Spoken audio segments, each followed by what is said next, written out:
invite the National Assembly to reflect on a new approach to funding the judiciary, one that recognizes justice as a public good, to be financed with the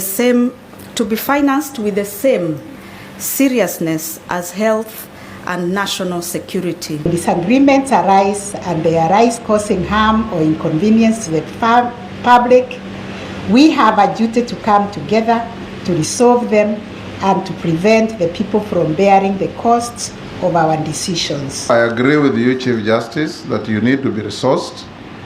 Parliament has heard you, and in the course of our budgeting, we'll continuously be looking at how best we can up your request, but knowing that even we ourselves, and my leadership here can tell you, we never get what we want.